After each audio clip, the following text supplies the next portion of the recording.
अनुराग जी, आज नियुक्ति पत्र दिए गए हैं सरकार की तरफ से, जो सरकारी नौकरियां दी गई हैं, इसके बारे में बता दीजिए। भारत सरकार के द्वारा 1 लाख से ज़्यादा सरकारी नौकरियां आज देश के 47 स्थानों पर रोजगार मेला लगाकर दी गई।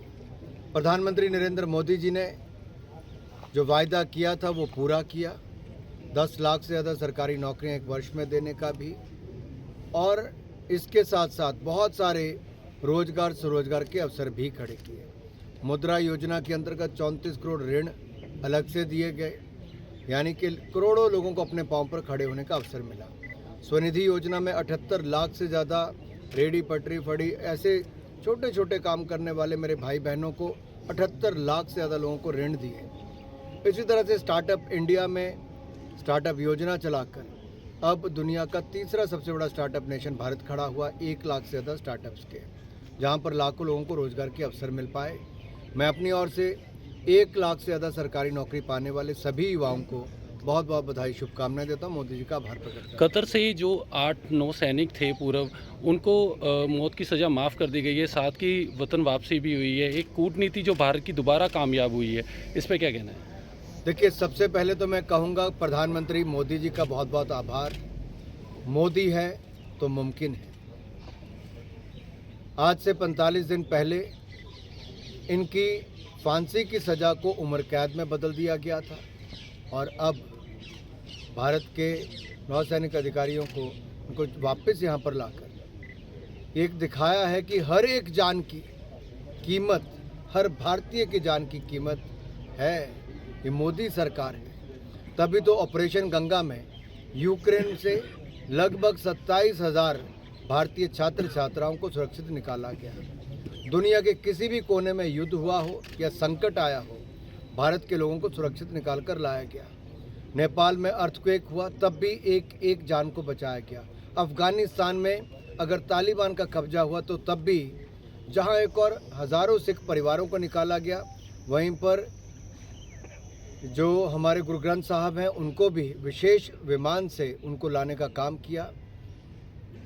10 वर्षों में यही बदला है कि भारत की साख बढ़ी है, भारत का मान सम्मान बढ़ा है, भारत के हर नागरिक की जान की कीमत इसकी बड़ी है। ये अपने आप में दिखाता है कि मोदी जी ने भारत का मान सम्मान तो बढ़ाया ही है, हर भारतीय की जान की कीमत, वो भी शायद पहले की सरकारों में उतनी तवज्जो नहीं मिलती थी, आज हर जान की कीमत है। किसानों की तरफ से दिल्ली कूच दोबारा किया जा रहा है, क्या कहना है इस पर? किसानों को रोकने के लिए शंभू बॉर्डर पर जो बैरिकेड्स भी लगाए गए हैं, दीवारें सीमेंट की लगा दी गई हैं, ऐसे में बातचीत से मसला हल होता दिखाई नहीं दे रहा है। पिछले 10 वर्षों में अगर आप यूपीए की सरकार से भाजपा की सरकार की तुलना करेंगे तो कांग्रेस के समय किसानों की अनदेखी होती थी, जबकि मोदी सरकार के समय पिछले 10 साल में, 10 साल तो कम, 2018 से शुरू हुआ, पिछले 6 साल में 2,80,000 करोड़ रुपया पीएम किसान सम्मान निधि का किसानों को मिला है। औसतन हर किसान को लगभग 30,000 रुपया वो भी मिला है। इसके अलावा प्रतिवर्ष लगभग 3 लाख करोड़ रुपया यूरिया खाद पर सब्सिडी मोदी सरकार ने अभी हाल ही में दी। किसानों पर बोझ नहीं पड़ने दिया। दुनिया भर में खाद के दाम बढ़े थे। फार्मर प्रोड्यूसर ऑर्गेनाइजेशन, ये 10,000 बनाने का हमने लक्ष्य रखा था, 8,500 बन गए। इसमें लाखों रुपए इनको चलाने के लिए भी मिलते हैं और किसानों को। इसके अलावा ई-नैम, ई नेशनल एग्रीकल्चर मार्केट प्लेस, उस मंडियों से जोड़ने का काम भी ऑनलाइन दिया गया ताकि ज़्यादा दाम मिले। एमएसपी की बात बहुत भ्रम फैलाने का काम सरकारों ने किया, कई नेताओं ने किया। मैं ऑन रिकॉर्ड कहना चाहता हूँ, स्वामीनाथन कमेटी की रिपोर्ट को लागू किया तो मोदी सरकार ने, कांग्रेस ने 10 साल कुछ नहीं किया था। लागत प्लस 50% मुनाफा हमने सुनिश्चित किया।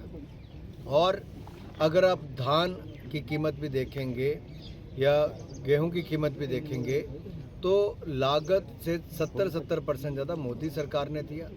कांग्रेस की सरकार की तुलना में हमने दुगनी से ज़्यादा खरीद की, दाम भी ज़्यादा दिए। ये मोदी सरकार अन्नदाता के हित में काम करती है। मोदी जी ने 4 ही जातियों की बात कही, गरीब, युवा, अन्नदाता यानी कि किसान और नारी शक्ति, उनके लिए ज़्यादा काम किया है, आगे भी करेंगे। और मार्केट लिंकेज करने के लिए हमने जैसे एग्रीकल्चर इंफ्रास्ट्रक्चर फंड, आधारभूत ढांचा इंफ्रास्ट्रक्चर बने, वो भी किया है।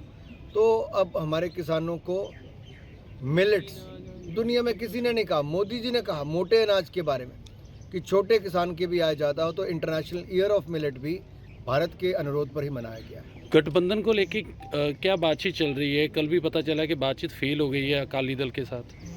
भारतीय जनता पार्टी लगातार संगठन को भी मजबूत कर रही है, लोगों का आशीर्वाद भी ले रही है, और पंजाब के विकास के लिए जो काम मोदी सरकार ने किया है, वो पहले की सरकारें तो पंजाब की अनदेखी करती रही। नेशनल हाईवे से लेके, रेलवे से लेके, अन्य बड़े प्रोजेक्ट, एम्स से लेके सेंट्रल यूनिवर्सिटी, सब मोदी सरकार की देन है और आगे भी करेंगे।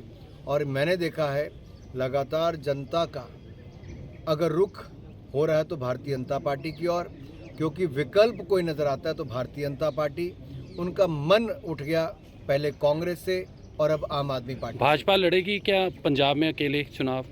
भारतीय जनता पार्टी पूरी ताकत के साथ लोकसभा के चुनाव लड़ेगी गठबंधन होगा सर? और ज़्यादा से ज़्यादा सीटें हम पंजाब से जीतेंगे। अगर भारतीय जनता पार्टी को 370 से ज़्यादा सीटें जीतनी है तो उसमें हमारे पंजाब का भी बहुत बड़ा योगदान होगा, और गठबंधन को 400 सीटें जीतनी है तो उसमें पंजाब का बहुत बड़ा योगदान होगा। धन्यवाद।